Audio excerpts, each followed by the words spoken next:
और बड़ा सपना देखना मेरी शुरू से आदत रही हुई है। मैं ज़िंदगी में हमेशा ही भगवान की मेहर रही, गुरुदेव का आशीर्वाद है कि छोटे समय देखे ही नहीं कभी।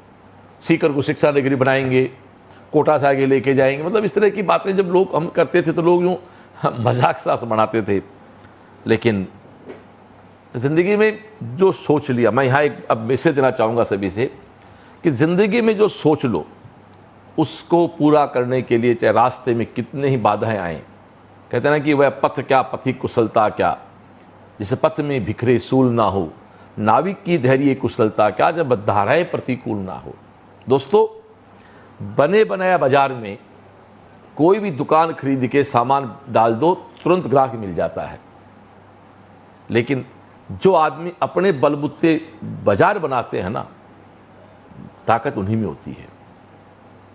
आपके 15 साल पुरानी बात करो, पिपराल रोड पे कुछ नहीं था, आज तो आप रात को शोरूम स्टार्ट करो किसी चीज़ का, सुबह वहाँ कस्टमर स्टार्ट हो जाएगा। आज कोई भी 4 नेड़ के कोचिंग शुरू कर लो, 1500 बच्चे हो जाते हैं, कोई मुद्दा ही नहीं है। और हमें 1000 बच्चे करने में करीब उसको 6-7 साल लग गए थे, क्योंकि स्वीकार ही नहीं था कि सीकर में कोचिंग हो सकता है। एक बड़ी सिंपल सी बात है दोस्तों। तो आप सब लोगों से अपील है कि ये सारी बात जो मैं कह रहा हूँ कि डॉक्टर बनना, इंजीनियर बनने का सपना देखना, फिर सेल्फ डेवलप होना, मूल आधार कौन है?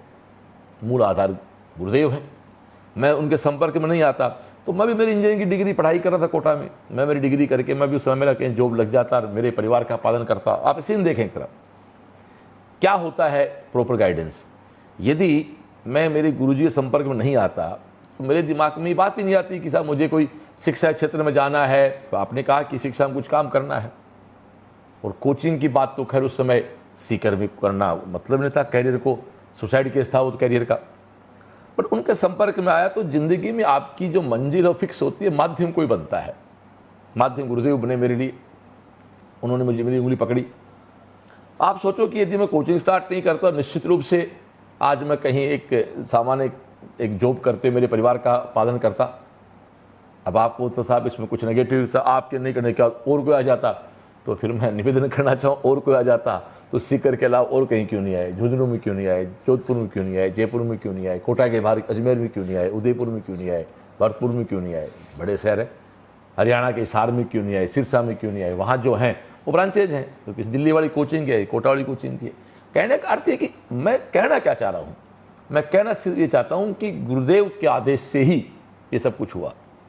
अब इतना कुछ उनके आदेश से हुआ, इतना कुछ हुआ, तो आप समझ सकते हैं कि उनका 100वां जन्मदिन है। तो हमारा धर्म बनता है कि उन्होंने हमें ज़िंदगी दी, हजारों लोगों के सिलेक्शन करवाए, हजारों बच्चों को CLC ने बहुत कम फीस में निःशुल्क पढ़ाया, उनके आशीर्वाद से पढ़ा पाए।